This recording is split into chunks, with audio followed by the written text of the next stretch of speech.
मुलांनो, वेलकम. शुभ सकाळ. कसे आहात? मजेत? तुम्ही मजेत राहा. मला झालीये सर्दी आणि खोकला.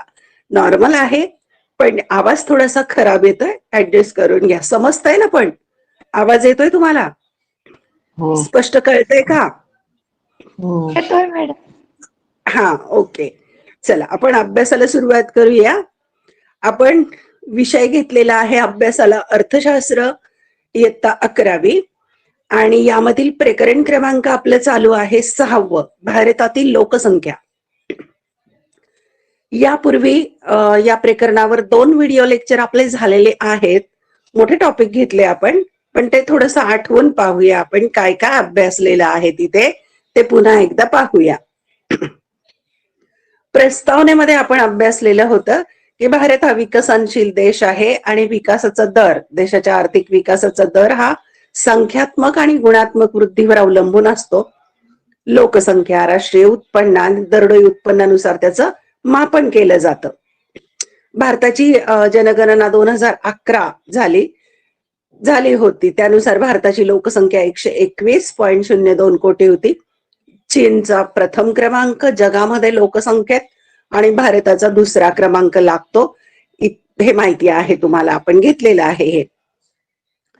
आणि कौटिल्य, ज्यांना आर्य चाणक्य असं म्हणतात, अर्थशास्त्राच्या ग्रंथामध्ये त्यांनी लिहिलंय की लोकसंख्या ही राज्याची कर प्रणाली मोजण्यासाठी महत्वाचा घटक असतो.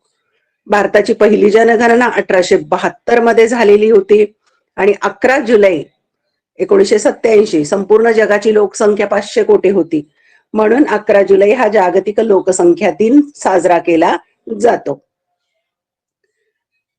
तसेच काही संकल्पना ज्या आहेत तुम्ही इयत्ता 9वी 10वी मध्ये अभ्यासलेल्या आहेत, त्या थोड्याशा आठवून इथे तुम्हाला उपयोग होईल.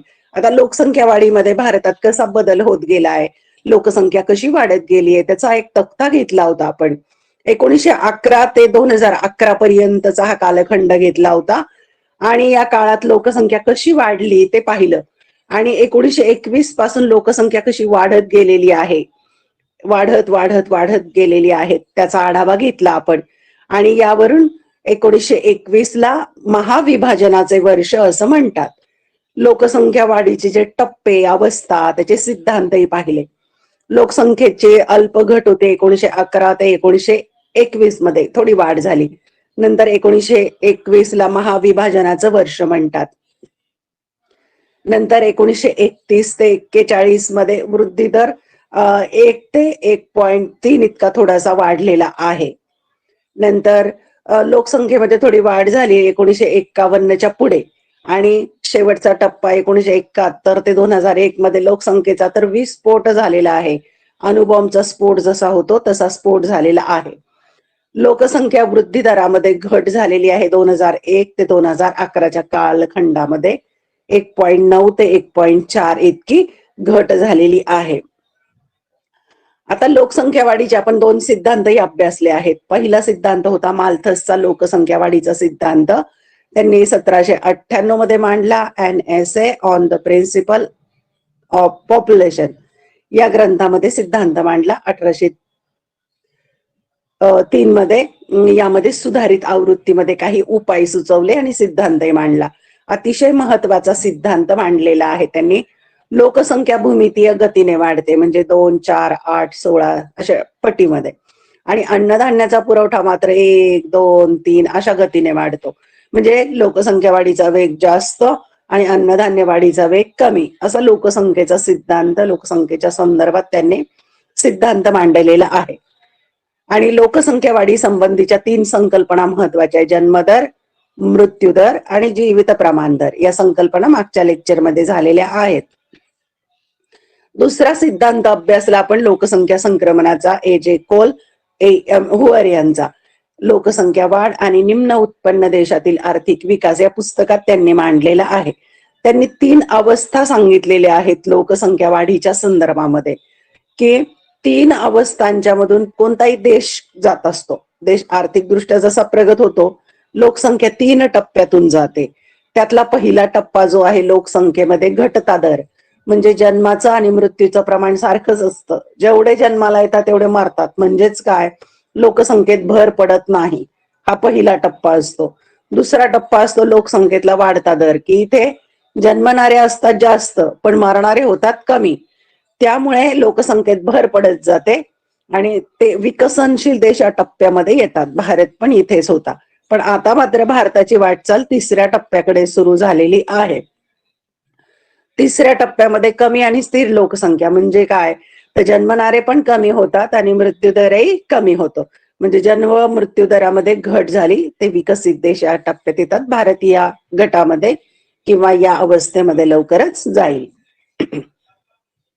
आता पहा, इथे आपण जन्म आणि मृत्यूचा दर असणारा तक्ता घेतलेला आहे. 1901 पासून ते 2011 पर्यंत जन्मदर काय होता आणि मृत्यूदर काय होता हे आकडेवारी आहे.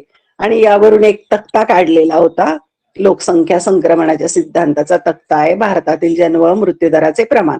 आता पहा, इथे सूचीमध्ये दिले, लाल रेषा जी आहे जन्मदराची आहे. हे पहा, ही जन्मदराची रेषा आहे आणि निळ्या रंगाची रेषा जी आहे ती मृत्यूदराची आहे. आणि इथे वर्ष घेतलेले आहे त्यानुसार. आणि हे मधला जो रिकामा भाग, एवढी लोकसंख्येत भर पडत गेली. म्हणजे लोकसंख्येचा विस्फोट भारतात झालेला आहे. आणि आपण हे चित्र पाहिलं होतं, भारतातील लोकसंख्येचा विस्फोट. पहा, 1961 साली या गाडीमध्ये 4-5 लोक होते. आता पहा, लोकसंख्येचा विस्फोट 2011 साली. बघा, आहे गाडी तीच आहे पण एवढी लोकसंख्या वाढलेली आहे. भारताकडे जमीन थोडी आणि लोकसंख्या मात्र जास्त आहे. आणि लोकसंख्येची असा विस्फोट होतो की वाढता जन्मदर आणि घटता मृत्यूदर. म्हणजे जन्माचा दर वाढलेला आणि मृत्यूचा दर घटलेला, यामुळे लोकसंख्येचा विस्फोट होतो. मग ही दोन कारणं जी आहेत, वाढता जन्मदर का आहे आणि घटता मृत्यूदर का आहे, त्याची कारणं पाहूया आपण. लोकसंख्येच्या वाढत्या जन्मदराची कारणं: निरक्षरता, विवाहाची सार्वत्रिकता, विवाहाचे वय, मुलगाच हवा. या सगळ्या मुद्द्यांचं स्पष्टीकरण मागच्या व्हिडिओ लेक्चरमध्ये झालेलं आहे. संयुक्त कुटुंब पद्धती, शेतीवरील अवलंबित्व, दारिद्र्य, कुटुंब कल्याण कार्यक्रमाविषयीचे अज्ञान.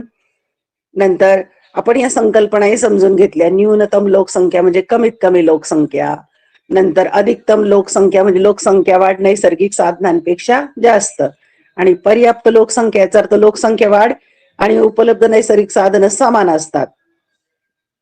आता मृत्यूदर कमी होण्याची कारणं आपण पाहू. हे परीक्षेला येणार आहे. एक, वैद्यकीय व आरोग्य सुविधांमधील सुधारणा, माता मृत्यूदर, नंतर बाल मृत्यूदरातील घट, नंतर साक्षरतेत झालेली वाढ, सकस आहाराचा वापर, नंतर आपत्ती व्यवस्थापन आणि इतर घटक यांचा आपण आढावा घेतलेला आहे. यानंतर लोकसंख्या विस्फोटाचे दुष्परिणाम पण अभ्यासले आहेत. आता आपण अभ्यासणार आहोत आजच्या व्हिडिओ लेक्चरमध्ये लोकसंख्या विस्फोटावर प्रतिबंधक उपाय.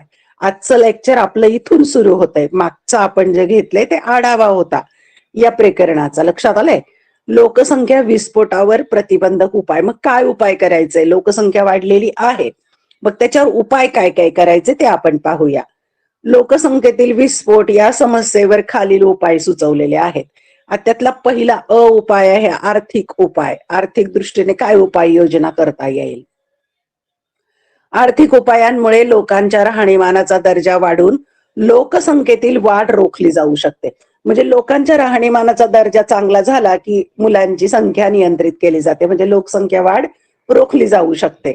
आणि यातले काही महत्वाचे घटक कोणते आहेत, तर औद्योगिक क्षेत्राचा विस्तार, म्हणजे उद्योगधंद्यांचा विस्तार करायचा किंवा उद्योग व्यवसाय वाढवायचे. नंतर रोजगाराच्या संधीत वाढ, रोजगाराची संधी वाढवायची. लोकांना रोजगार मिळाला तर त्याच्या माध्यमातून उत्पन्न मिळतं. पैसे मिळाले, उत्पन्न मिळालं की कुटुंबामध्ये जीवनमान, राहणीमान सुधारतं. मग छोटं कुटुंब ठेवण्याकडे लोकांचा कल निर्माण होतो, म्हणून रोजगाराच्या संधी निर्माण करायच्या. दारिद्र्य दूर करायचं. अन्न, वस्त्र, निवारा, आरोग्य, शिक्षण या मूलभूत गरजा तरी पूर्ण होतील लोकांच्या, अशा प्रकारे उपाय करायचा. उत्पन्न आणि संपत्तीचे समान वाटप. समाजामध्ये पहा, मुठभर लोक श्रीमंत आहेत थोडेसे आणि बहुसंख्य लोक गरीब आहेत. म्हणजे काय आहे, उत्पन्न संपत्तीचं विषम वाटप झालेलं आहे. काही लोकांच्याकडे खूप संपत्ती आहे, काही लोकांच्याकडे अजिबात नाही. म्हणजे ही जे विषमता आहे ती दूर करण्याचा प्रयत्न करणं, हे आर्थिक उपाय सांगितलेले आहेत. नंतर सामाजिक उपाय, सामाजिक दृष्टीने काय उपाययोजना करता येईल. लोकसंख्येतील विस्फोट ही सामाजिक व आर्थिक समस्या असून, म्हणजे विस्फोट हे का झालेला आहे, ही सामाजिक पण समस्या आहे आणि आर्थिक पण समस्या आहे. निरक्षरता, अंधविश्वास, रूढी, परंपरा, महिलांना देण्यात आलेले निम्न स्थान, निम्न म्हणजे दुय्यम स्थान, कमी दर्जाच अशा अर्थाने, इत्यादीशी संबंधित आहे. म्हणजे समाजामध्ये जेव्हा या बाबी दूर होतील, निरक्षरता दूर होईल, अंधविश्वास, रूढी, परंपरा, महिलांचं स्थान सुधारेल, अशा वेळेला हे लोकसंख्या कमी होऊ शकते. सामाजिक उपाय खालील प्रमाणे. तर कोणकोणते उपाय करता येतील, तर शिक्षणाचा विस्तार. शिक्षण घेतल्यानंतर कुटुंबामध्ये मुलांची संख्या नियंत्रित असते, अशिक्षित कुटुंबामध्ये मुलांची संख्या जास्त राहते. महिलांच्या दर्जात सुधारणा, की महिलांना सामाजिक दृष्ट्या जे दुय्यम कमी दर्जा देण्यात येतो तो सुधारला पाहिजे. जर समानतेने महिलांना दर्जा मिळाला तर निश्चित लोकसंख्या कमी होऊ शकते. त्यांना शिक्षण मिळालं तर मुलांची संख्या कुटुंबामध्ये मर्यादित ठेवण्यास त्या प्रयत्न करतात. अशिक्षित महिलांना तो अधिकारही मिळत नाही. लग्नाची किमान वयोमर्यादेत वाढ. आता आपण पाहिलेलं आहे की मुलाच्यासाठी 21 वर्ष, मुलीच्यासाठी 18 वर्ष सध्याची वयोमर्यादा आहे. पण आता सध्या येत्या काळामध्ये मुलींचं वय सुद्धा 21 करण्याचं जे आहे प्रयत्न चालू आहेत. कदाचित येत्या काळामध्ये ते होऊ सुद्धा शकेल. लग्नाची, विवाहाची वयोमर्यादा वाढवली तर मुलांची संख्या नियंत्रित होऊ शकते. हा सुद्धा सामाजिक उपाय करता येईल. आता पाहूया आपण भारतातील लोकसंख्या धोरण. भारताचं धोरण काय आहे याच्या संदर्भामध्ये. भारतातील लोकसंख्येचे धोरण खालील कार्यक्रमाद्वारे राबवले गेले. म्हणजे लोकसंख्या विषयक धोरण सुद्धा प्रत्येक राष्ट्राचं असतं. भारताचं काय आहे ते पहा. आकृती पहा, इथं सुंदर छोटं कुटुंब दाखवलंय. वडील, आई आणि ही मुलगी दाखवलेली आहे. याला म्हणजे छोटं कुटुंब, हम दो हमारे दो किंवा हम दो हमारा एक, अशा प्रकारे.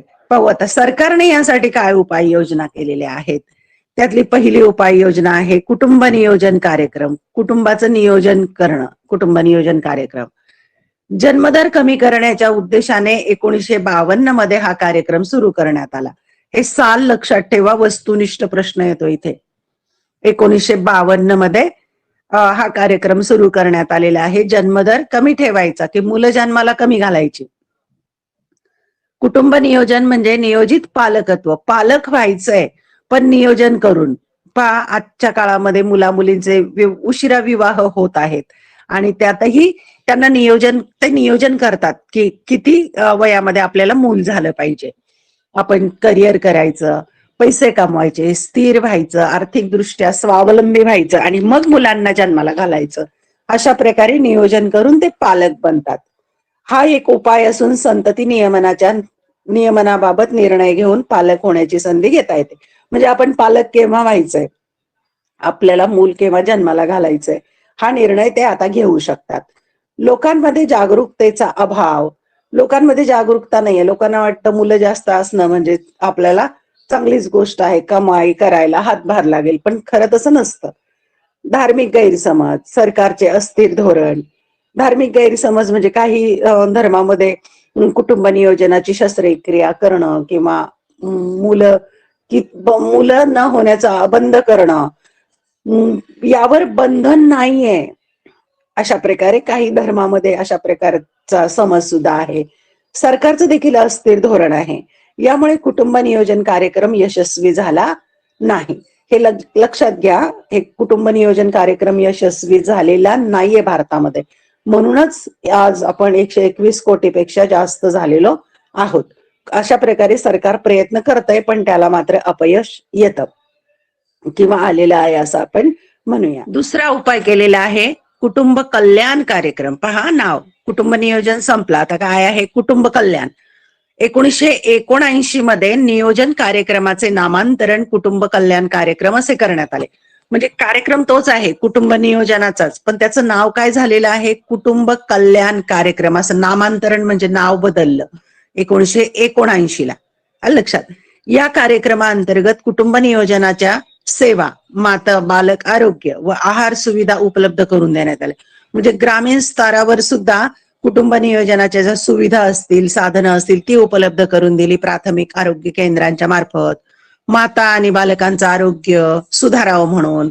नंतर आहार सुविधा उपलब्ध करून दिल्या. तुम्हाला माहिती ना, अंगणवाडीच्या माध्यमातून लहान मुलांना पण आहार पुरविला जातो, सकस आहार. हे माहितीये तुम्हाला, कुटुंब कल्याण कार्यक्रमाच्या अंतर्गतच ते काम येतं. नंतर तिसरा उपाय, राष्ट्रीय लोकसंख्या धोरण 2000चं, त्याला NPP म्हणतात, म्हणजे नॅशनल पॉप्युलेशन पॉलिसी. लोकसंख्या विषयक धोरण आहे 2000चं. त्यानुसार लोकसंख्येच्या गुणवत्तेत वाढ करणे, म्हणजे लोकसंख्येची गुणवत्ता वाढवायची, क्वालिटी वाढवायची, लोकसंख्या नियंत्रित करणे, या उद्देशाने 2000 मध्ये राष्ट्रीय लोकसंख्या धोरण अंमलात आणले. आणि या धोरणाची वैशिष्ट्ये पुढील प्रमाणे, की लोकसंख्येची क्वालिटी वाढवायची, क्वांटिटी नाही. क्वांटिटी वाढलेली आहे, आता काय वाढवायची आहे, क्वालिटी आहे. ती लोकसंख्या गुणवत्तापूर्ण कशी होईल, अशा पद्धतीने प्रयत्न करायचे, लोकसंख्या नियंत्रण करायची. यासाठी 2000 साली जे धोरण आखलंय, त्या धोरणाची वैशिष्ट्ये आता आपण पाहूया. काय काय वैशिष्ट्य आहे.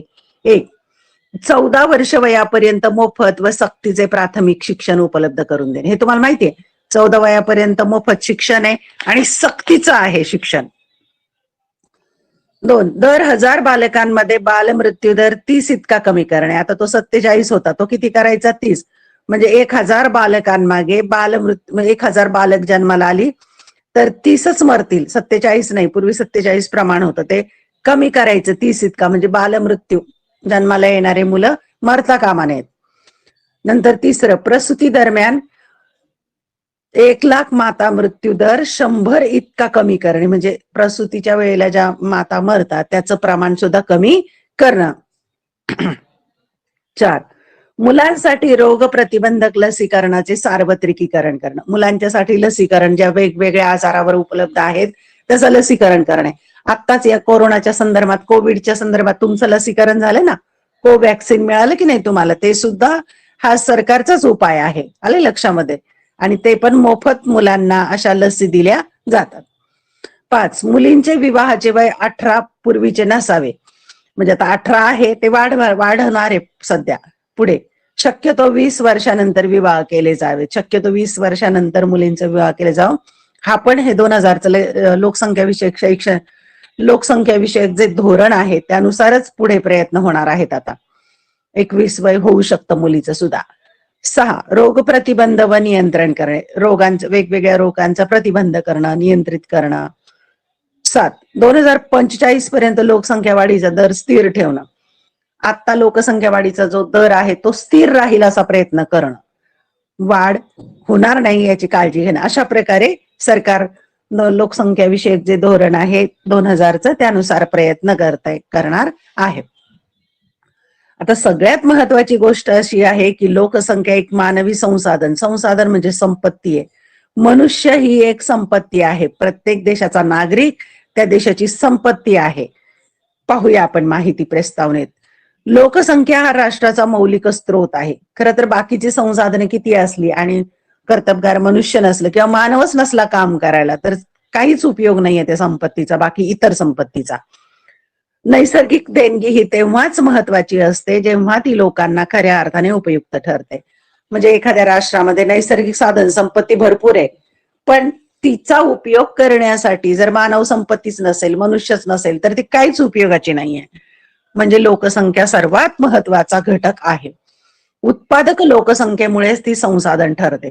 पण ती केव्हा संपत्ती किंवा संसाधन ठरेल, तर ती उत्पादक असली पाहिजे. उत्पादक याचा अर्थ ती काम करणारी लोकसंख्या असली पाहिजे. आता लोकसंख्येमध्ये पण आपण पूर्वी सांगितले, परत सांगते की 0 ते 14 वयोगट किंवा 15 वयोगटापर्यंतचे मुलं शाळेत जाणारी, ती काम न करणारी असतात, ती आयत खातात किंवा अनुत्पादक असतात, दुसऱ्यावर अवलंबून असतात. आणि 60 वयाच्या पुढची लोकसंख्या पण आयत खाणारी, बसून खाणारी, अनुत्पादक असतात, ती कुठलंही काम करत नाहीत. पण मधला जो वयोगट आहे 15 ते 59चा, हा वयोगट काम करणाऱ्या लोकसंख्येचा, त्यालाच उत्पादक लोकसंख्या म्हणतात. आणि अशी लोकसंख्या जास्त असेल तर ते चांगली गोष्ट आहे ना, ते संपत्ती आहे, एक मौलिक स्रोत आहे. म्हणून मानवी संसाधन हे अंतिम स्त्रोत संसाधन ठरले आणि अंतिम शेवटचं स्त्रोत आहे. बाकी कोणती गोष्टी नसेल पण असे काम करणारी लोकसंख्या असेल तर देशाचा विकास होतो. निरोगी, सुशिक्षित, कुशल व प्रेरणादायी लोकांमुळे आवश्यकतेनुसार त्यांचा विकास करतात. मग निरोगी लोकसंख्या असेल, सुशिक्षित असेल, कुशल म्हणजे कौशल्य प्राप्त केलेली असतील आणि प्रेरणादायी लोक असतील तर देशाचा विकास होतो. म्हणून मानव संसाधन आहे, संपत्ती आहे. जागतिक पातळीवर लोकसंख्येच्या वितरणात असमानता आढळते. जागतिक दृष्ट्या विचार केला तर लोकसंख्या असमान आहे. भारत, चीन यासारख्या देशामध्ये अतिशय जास्त लोकसंख्या आहे. तर अमेरिका किंवा जपान किंवा काही राष्ट्र अशी आहेत की तिथे लोकसंख्या खूप कमी आहे. त्यांच्याकडे जमीन जास्त आहे, लोकसंख्या कमी. आपल्याकडे जमीन कमी आहे, लोकसंख्या जास्त. म्हणजे त्याचं वितरण वाटप असमान झालंय. शैक्षणिक पातळीत वय व लिंग याबाबत भिन्नता दिसून येते. शैक्षणिक पातळीमध्ये सुद्धा भिन्नता दिसून येते.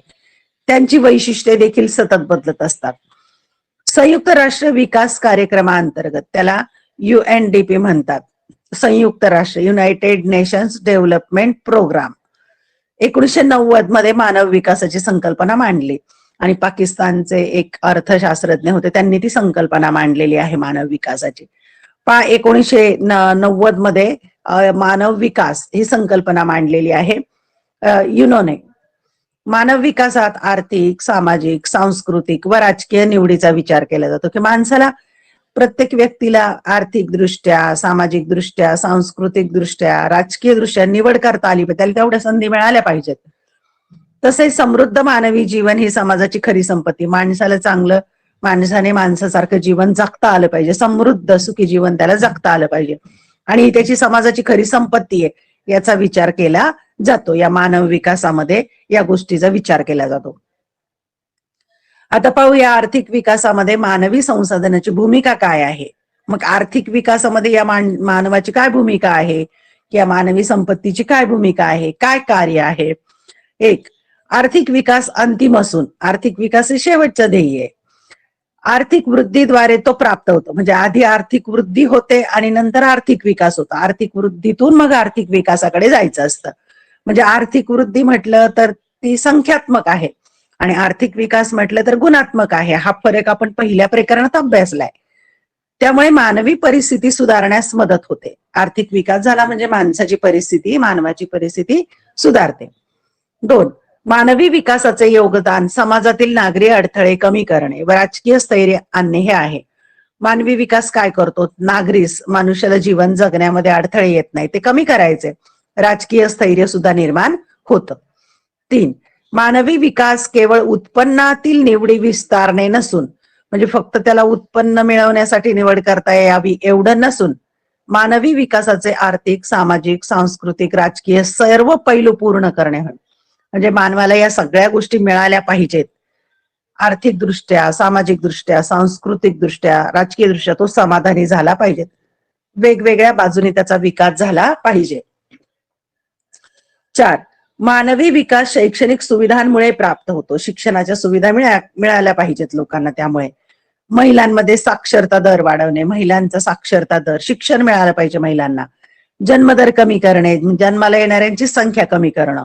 बालमृत्यू दर कमी करणं, जन्माला आलेली बालक मरता कामा नये. लोकसंख्येवर नियंत्रण ठेवणे, याकरता मानव संसाधन हे विकासाचे योगदान आहे.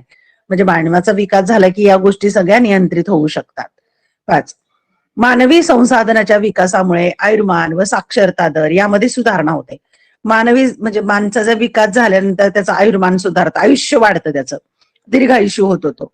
नंतर साक्षरता दर म्हणजे त्याचं साक्षरतेच्या दरामध्ये सुद्धा सुधारणा होते. यामुळे जगण्याचा दर्जा सुधारतो. जगण्याचा दर्जा, चांगल्या सुविधा त्याला जीवन जगण्यासाठी मिळू शकतात. राहणीमानाचा दर्जाही सुधारतो. 6, मानवी विकासामुळे संसाधन, संशोधन व विकास यात मदत होते. माणसाचा विकास होतो म्हणजे काय, संसाधन, संशोधन, विकासात मदत होते. शैक्षणिक संस्थांमध्ये विविध संशोधनासाठी प्रेरणा मिळते. विविध प्रकारचं संशोधन होतं विकासासाठी. 7, मानवी विकासामुळे मानवी उत्पादकता वाढते, प्रॉडक्टिव्हिटी वाढते. उदाहरणार्थ आरोग्य, शिक्षणातील गुंतवणूक इत्यादी. म्हणजे चांगलं शिक्षण मिळतं, चांगलं आरोग्य प्राप्त होतं त्यांना. 8, मानवी विकास ही संकल्पना सार्वत्रिक स्वरूपाची आहे. सार्वत्रिक, कुठल्या देशापुरती लागू नाहीये, तर ज्या सगळ्या मानवांना लागू आहे ही. तो कमी विकसित व उच्च विकसित देशांना उपयुक्त ठरतो. सार्वत्रिक आहे तो, म्हणजे विकासाकडे अप्रगत राष्ट्र आहेत किंवा प्रगत राष्ट्र हे सगळ्यांनाच उपयोगी.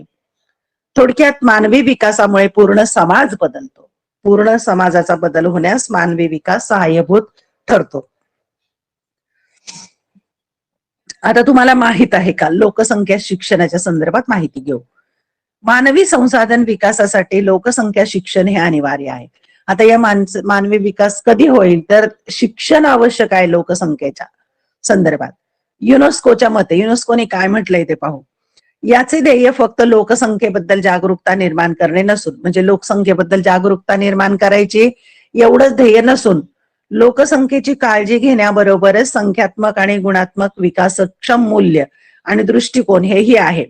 म्हणजे लोकसंख्येची वाढ फक्त संख्यात्मक गुणात्मक एवढंच विचारात न घेता त्याचा विकास विचारात घ्यायचा आहे. लोकसंख्येची काळजी तर घ्यायची, पण त्याचा विकासक्षम मूल्य आणि दृष्टिकोन विचारात घ्यायचा आहे. लोकसंख्या शिक्षण आणि शैक्षणिक कार्यक्रमाच्या सहाय्याने कुटुंबातील, समाजातील, राष्ट्रातील आणि जागतिक परिस्थितीत विकासाच्या हेतूने तर्कसंगत आणि जबाबदार वर्तनाच्या स्थितीचा अभ्यास करणे हे आहे. लोकसंख्या शिक्षण द्यायचंय, शैक्षणिक कार्यक्रम द्यायचे, कुटुंब समाज यांचा विकास करायचा आहे, पण तो तर्कसंगत आणि जबाबदार वर्तनाचा तशी स्थिती असल्याचा अभ्यास करायचा आहे. आणि हे महत्वाचं आहे. तुम्हाला माहित हवे, काय माहित हवे, तर लोकसंख्या लाभांश.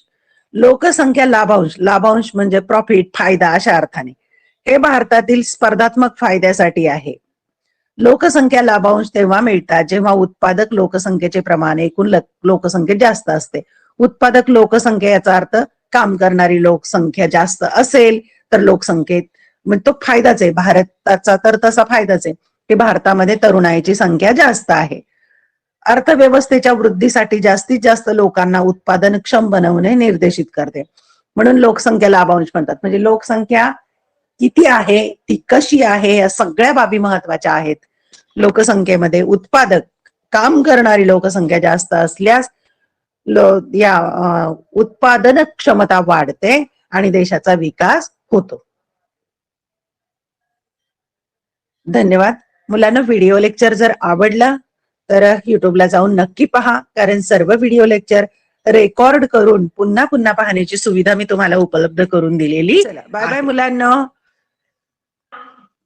Bye bye madam.